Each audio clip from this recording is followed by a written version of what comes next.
Hello friends and welcome back to the channel for war number 4 of season 49. Today we have a matchup against PBT. Our season has not started off very well, 1-2 coming into this war and kind of needing a win to claw back into contention.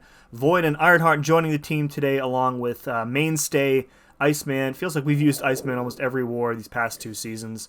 Starting off today on path number 1, we have a Dragon Man that we'll be taking out with Void. Very, very easy fight. In fact, I'm going to speed it up just because there's nothing really going on here.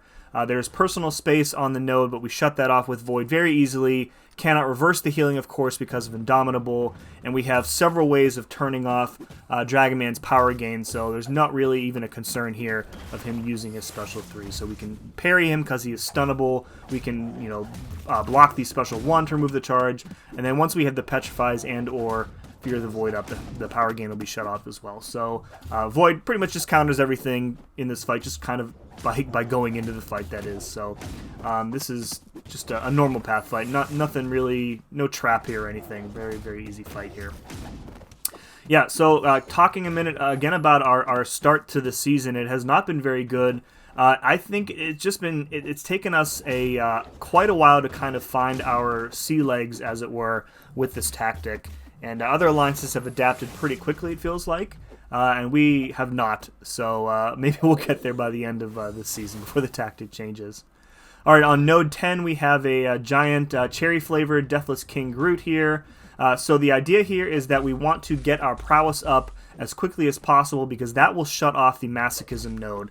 The attacker tactic, which Void is, will reduce purify chance by the number of prowesses that you have on you, so we can safely stun him outside of the Fury phase, and masochism will never trigger, and that way he will never be healing up either. So if we do stun him while he is in the Fury phase, the Furies that he has will eat that stun, and because Deathless King GROOT's debuff removal is no longer classified as a Purify effect, unlike original King GROOT's, the tactic will not turn that off. So I'm trying my best here to not use my special 1 while he's in that Fury phase because it's almost guaranteed, well, it is guaranteed that he's going to just eat that debuff here. So while the Furies are on cooldown, that is the safest point to use your special 1. And obviously I can't control when the debuffs are being naturally applied, so those are getting eaten a little bit here. In normal content, I would, I wish I could say that I ate that special 1 on purpose. I was just about to say in like normal content against a King GROOT or Deathless King GROOT, I will sometimes eat 1 hit of a special 1 to get permanent willpower healing from those armor breaks. However, in war, you don't really want to do that on purpose because inequity is almost always in play. So I did not intentionally eat that special 1. I think I got special intercepted, which feels like something the AI is doing much more frequently as of late, but it is what it is. He is roughly dead, and we have lost very little health and regained what we lost from those armor breaks. So inequity just slows the fight down a little bit, but it's fine. We'll end up at 100% health. All right, up in section 2, we have a Sauron on node 24. This is a very easy Ironheart fight. So he gets like a 200% prowess at the start of the fight, so I dex to get some of my debuffs up, and then I'm going to parry and heavy to invalidate that big 200% prowess. And that's just going to cover me just in case I happen to take a hit of the special 1. It's not going to do that much damage here. And then from here, it's basically just a standard fight. If it feels like he's gaining too much prowess, again, I can parry and heavy him in order to remove that.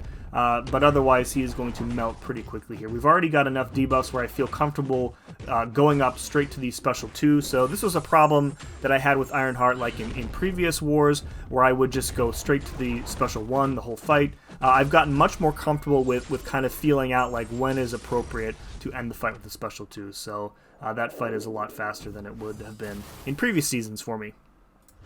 Okay, next up we have a Kate Bishop on 33. Very easy fight with Iceman. We can safely parry and counter her at the start of the fight thanks to the Cold Snap, and then we'll just spam special 1 to keep that Cold Snap active so we can continuously parry her. Anytime she dashes back and holds block, we can hit into it for more prowess, and then you can see I am parrying the arrow hit in her special 1, again, in order to gain a little bit more of a safety net from those indestructibles.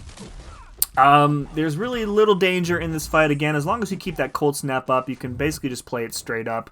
If you do get cold snapped, you're immune. It's fine. If she gets caltrops on you, you're fine.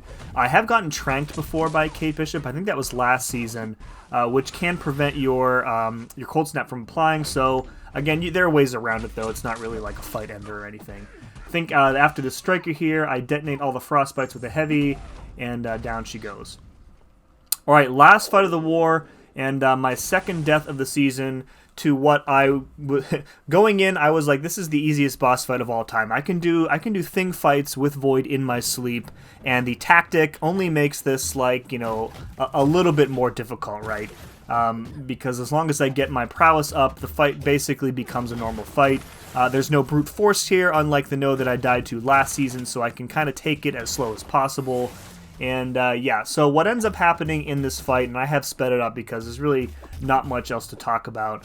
What ends up happening in this fight is what happens in so many of my thing fights, not just with Void, and that is when I go to tap his block when he's at 15 or more rock stacks, and he actually releases his block and lets me intercept him instead, and that pushes him over 15, triggers the unstoppable, and then the ensuing combo ends up pushing him into his special 3, and that's pretty much, you know, game over after that. So very, very frustrating here. I'm not going to bother, like, you know, dissecting this frame by frame when we get to that point, but he's doing that, like, that frantic block tapping thing that the AI sometimes does.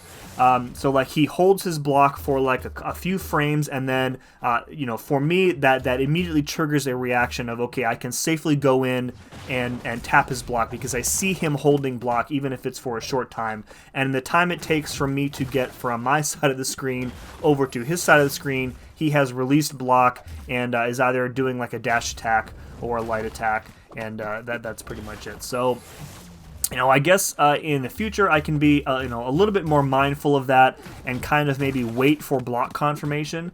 But, you know, the AI also, as I mentioned earlier, has a tendency to special intercept now. It's almost like, you know, hitting the opponent's block when they have a bar of power is like completely unsafe. So there we go. Intercepted me, or let me intercept him, triggered the unstoppable, SP3, and instant death. So very, very frustrated with that death. It felt like, I know, I was playing the fight, you know, perfectly fine up until that point. Yeah, and like I said, this is one of the easiest boss fights of all time, and I somehow managed to screw it up. So we get behind here in the cleanup early here. I'm stuck in the corner with a bunch of indestructibles, so I'm just kind of waiting for him again to dash back and hold block. Finally he does. We clear his rock stacks, and now we have enough prowess to kind of continue the fight. So that could have gone, you know, sideways really early, very quickly, but we came out of the end on that. I hope we get another crack. I hope I get another crack at a thing boss this season, because this one did not really sit well with me, and we haven't. This is actually the first time I think we've actually seen a thing boss. Usually he's placed on that polka dot power node on 40, was it 49, I think? Yeah, so hopefully I see him again on this node, because I really love to get my revenge on him for that absolute nonsense AI. So there we go, cleanup complete.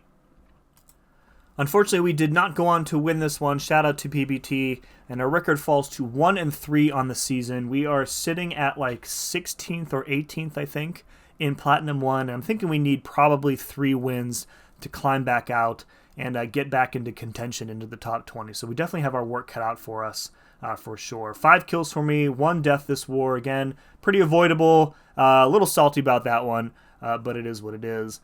Some more kind of bad news about our season is that we're at the point in our season where a lot of matchups are opening up to us with alliances that are very difficult matches for us. So I think we have like Nefty available, we have Salty available, a couple others that I can't remember off the top of our heads. So the good news, I guess, is that all those alliances are ranked so far above us that it's unlikely that we match them unless, again, like I said before, we kind of push back into the Masters bracket. So we'll see what happens with that the rest of the way. As always, thank you very much for watching. We'll see you again next time.